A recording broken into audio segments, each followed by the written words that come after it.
Let's have a party. You know what they haven't had a lot of in partying, even though they kind of have had a lot of partying when you think about it. I think that's all it is. It's just I think a it's whole one big entire pirate show party. about Is all partying. The wine flows during One Piece. It's like, my God. Yeah. And that's what we're talking about. We're talking about anime, One Piece, and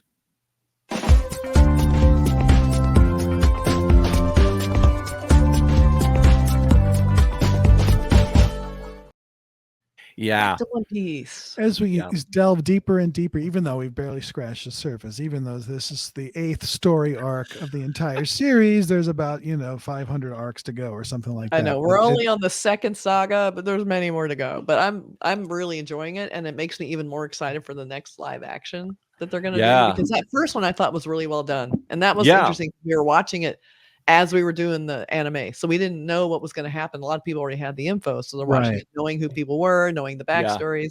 We were so totally now we're doing some backfill as the that's right. You're watching we're gonna know in the 2nd season what's gonna happen. so this one's the whiskey part. I'm sorry, go ahead. It's so fun to watch this because the anime is so different from the live action thing. They're completely separate from each other, I think. And there's a different attitude to the anime in some ways. But interestingly, they captured some of the essence of the anime in the live action thing. Yeah.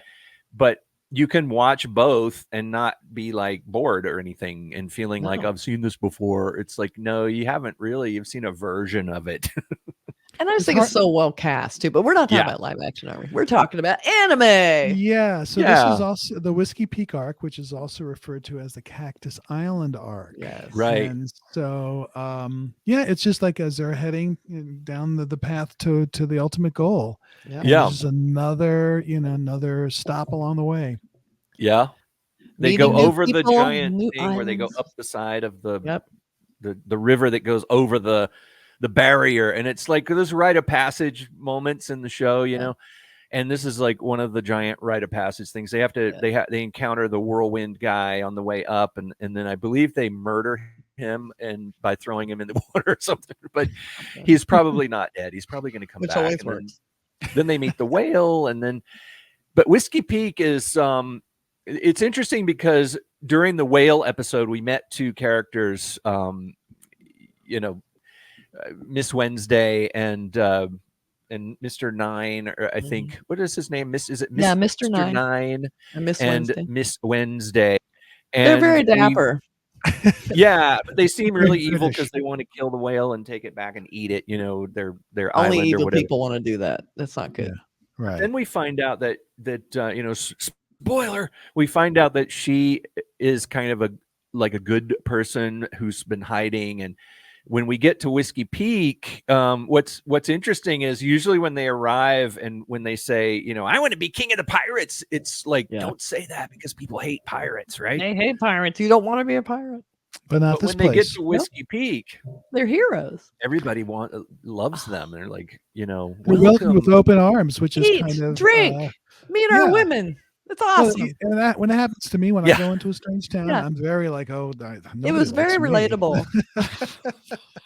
What's wrong? I get very suspicious. It was funny though. It's like kind of that when they arrive and everyone's being super nice, I'm instantly suspicious. I'm like, nobody's this nice, you guys. You need to calm down. But you know what? One of the things I love about this show, as far as the production, the character design, is that the character design is off the hook, right? It is out of this world. Nuts. So good. Character design. But then you have, when you get to a town, or when they were in, the log town and whatever, you see the background people, they're all wearing they look like present day tourists or something. And the way they're dressed, they're wearing short pants and sandals and, carrying a backpack or a purse or something. And when they get here, the people in the background kind of look like that, but it seems like there's a little bit more variation here. And of course you meet a character with a wild hairstyle, the dude with the coiled hair. But of course what happens, we eventually find out, well, they're bad guys. When you eat and drink yourself into oblivion, and you're passed out, which all of them supposedly were, then bad shit's gonna happen. That was the whole point. I love Yeah. that they show Luffy. He's got this huge belly, like Yeah. he's huge and fat. He's like, and he's still laying there going, "Bring me more meat." It's like, dude, Right. stop it. Jeez, where's his cholesterol? Luffy's It's cholesterol. made out of Oh. rubber, you know. It's true, but still, But this is it was disturbing. Yeah. but this is where we find out we were introduced to the Baroque Works. Yes. I love the name. Right? Yeah, I love the it's a name. cool That needs to name. be like an agency name. We are the Yeah. Baroque Works agency. So good. Yeah. So But then we all meet Mr. 5, and all the people, all the bad guys in the Baroque Works have numbers, you know, the real top-notch bad guy, the assassins. Yeah. And your number it designates how good you are, how formidable you are as an opponent or as a fighter, assassin, or whatever. And they meet a guy, Mr. 5 and Miss Valentine. And I thought they were pretty hilarious. Her power, she's got this beautiful little umbrella and she can float around. And she's like, hi. And she's super she's like, cute. kind of Mary super Poppins. cute anime girl. Yeah. But she can make herself weightless. She can change her weight because she ate the devil fruit. She's got the gum power, you know. And the funny thing is, she's so cute with her umbrella. She can make herself light and she can float around like Mary Poppins and all that. But then she can also make herself weigh 10,000 pounds and fall down and kill you with her immense weight.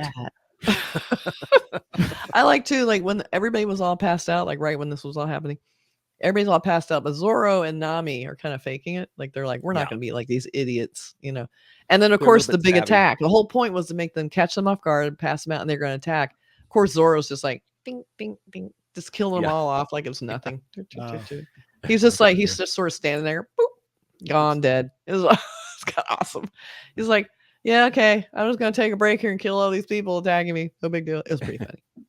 Yeah, I like it. It is amazing how each like the amount of creativity that goes into this show. Every character is completely its own, his or her character, and they have a power or not or whatever. But it's distinct. It's like, wow, it just keeps coming, and we're only, you know, just how many episodes into this, you know. I know it feels like we've seen an epic journey and we barely touched the surface. I feel like there could be an entire show about a lot of these characters. Like there's one mysterious couple of creatures that show up when you hear, like, he's like knocking these rock, like a shell into a rock, like click, click, click. And you see this little badass badger or whatever he is, like an otter, and he's wearing these polka dot jammies. You know, I love the characters, the footies. And I want that thing with the ears. Yeah, that has to exist. There has to be a little toy out there. That is of course, it has to be. Yeah, I've got to find it. It's that's too good. That's a good Christmas. But they're called the Unluckies. And he's the little guy is known as Mr. 13, and he seems very formidable. Like, do not second guess him just because he looks like a cute little anime character. I love those. Oh, he's so cute, and then he kicks your ass. He's got a look on him. He's also got a good talent of sketching. You know, that is the funniest scene in the entire series to me. When they're like, you know, the princess is telling him, you must never know the name of number one, because if you that information is deadly. If you know it, they will find you and kill you. And Nami is like, you know, well, please do not tell us and never, ever tell us. And she's like, okay, I will never tell you that Crocodile is number one. And then she's like, so they're all like, dude, you just told us, you doomed us. And Nami's like, well, at least they don't know what we look like. So maybe we're safe. And they look over and the little otter is over there with a sketchbook, and he's like, and he shows them these 3 pictures of them. He's perfect, like crime sketches. Yeah. They're like, well, now everybody knows what we look like. Okay, that's like beautiful drawings of them. So completely identifiable. I also like the scene. So the whole thing was a lot of fighting, like of course Zoro, which is this thing. So they're having this big battle, like in the middle of town. Yeah, they focused on Zoro's Zoro. fighting, a lot of that. And I love that then Luffy comes on scene and starts fighting Zoro. Like, what the hell, dude? So he's fighting him because he thinks that the people were friendly. All the people that Zoro's killing were actually friendly, and he fed him so well. He's like, "What are you doing to all my friends?" He's fighting. It was disturbing to see Luffy and Zoro fighting because he didn't have the same faith in Zoro that he had in Nami earlier. You know, it's like, remember he said, "No, that's not Nami. That's not who she is." Yeah. But in this episode, I think he kind of went a little bit out of character a little bit. Maybe he was still drunk or something. But I know it's like but then as they're fighting, they're unintentionally killing the bad guys, you know. Yeah. And then finally, like Nami walks up to stop it, and they're like, yeah, what? Like he actually had to smack him into like, you guys, you're supposed to be friends. I felt. I don't think you get between. I would say I don't think you get between Luffy and his food.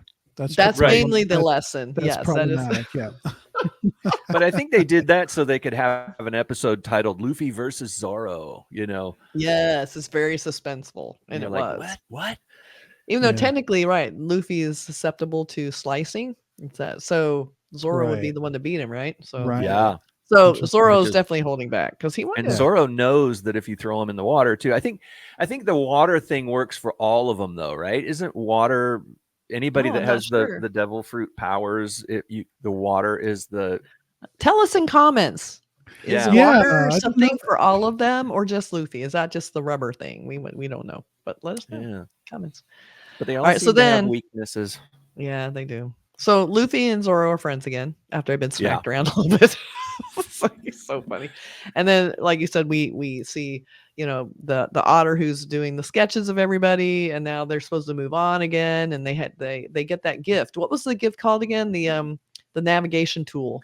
Like the eternal pose. Eternal pose. Because it's called a log pose, and it's like a glass dome with a little floating thing in it. That's the kind of compass you have to use on this side, you know. Right. Which would be great because now they'll know exactly where they can go. Right. Yeah. Problem solved. But then Luffy again. Luffy. Luffy destroys it because we don't need it. They don't need to dictate where we go. And I'm like, oh man, gosh, you're the worst pirate. It's his own worst enemy. But again, probably it's something that really is probably the right thing to do. But in the moment, you're like, no. Mm-hmm. But here we are. You get the impression with things like that Luffy knows that the ultimate treasure is the journey. And I think maybe he feels like, oh no, if we have that thing, we're going to get where we're going too quickly. And I want to hang out with my friends more and have more adventures. Oh, that's kind of sweet. Yeah. Well, so then they're all ready to go on the next journey. I know, exactly. But they all kind of want that. They're all kind of vagabonds. They all are kind of on their own journey and looking for things. And I think that's what's kind of cool. Yeah. So I guess the next one's home. That's right. Yeah, home is the going, and it's pretty luxe anyway. Yeah, it's a pretty nice ship. It's pretty deluxe. But I guess the next one is the little garden. That's the next thing they're heading to. It's like off to the next island, the next journey, the next arc, which will be our next. Yeah. I hope they're not mean to any animals in this upcoming episode. You know, that is my main problem with this. Is a little bit too much animal meanness. I don't like that too much. I mean, I know they're cartoons, but I don't think it's funny or cute when they're hurting animals. But I'm wondering if as the story continues, that maybe their characters change and their attitude towards meat and women. Animals change. and women and women. That was a Freudian slip. But I hope that maybe that punk rock band. That's part of the character grows or something. The characters grow as we go through. So who knows? This is still so early in the whole. That's true. The whole shebang that But anyway, it's really they do grow and learn in the show, which is interesting. Yeah, you do see them grow. Yeah. They change, they learn, they acquire. Like when you play. Another thing, I always talk about the show being kind of like childhood make believe, pretend, and like the way kids play make believe, where they don't know how big the world is or where countries are. They just have a boat in the water and we're going to go to this island. And I think also there's a little bit of a feeling of the type of adventure, the type of progress through a narrative that you have in video games, where you go to levels, go to this new level is now we're on this island is a new level. Mm-hmm. And as you progress through the video game, you have these achievements that you make, and you also acquire things and other, abilities and powers and weapons or whatever. And I think that's part of the show too. As they go through, they learn, they acquire things, they make achievements, they achieve things. Yeah. Next level. And it's fun for us to see them learn and watch, and all the different. Right. Every arc has its own vibe, feel, and which is kind of interesting too. You know, see, and this one, like different writers do it or whatever. So it'll be interesting where the next live action picks up from. Like, are they going to skip any of these arcs? Like, I'm glad I'm watching all these because I feel like we're probably going to see a lot that we missed if we're going to just watch live action. So it'll be interesting to see that. Because we also meet Garp for the first time, and that's interesting because Garp was in the live action thing like pretty soon. Yeah, and we've already been through the whole Garp thing. We know who Garp is. Reveal. And yeah. But yeah, you do get the you do these reveals in the show. I think in the anime, these things these achievements that they make. Yeah. The way they compress them into the live action thing, the way they did in the first season anyway, it still has the impact, even though you're it's compressed, like super compressed, they still manage to have the emotional involvement, engagement, and all that stuff, and the feeling of achievement, and that's feeling of genuine danger too. Like you could really die, you could get hurt. And I love in this one, nobody seems to die. The giant cactuses with the needles on them. I love how they zoom in on that, and you find out that all those needles on the cactus are actually tombstones. Ooh, it's so creepy. Yeah. Again, it's very cool. All about the creativity. A lot of there's nothing wasted. So every little detail's cool. And there's real danger in this world. Yeah. One piece. Yeah. One piece at a time. The journey is fun. It's super fun. All right, you guys, thank you. And be sure to subscribe, like, and comment. Be sure to join our membership. We have a whole new bunch of tons of, only members only. I can't even talk. Members only content. A bunch of, there's so much I don't even know where to start. My mind is blown.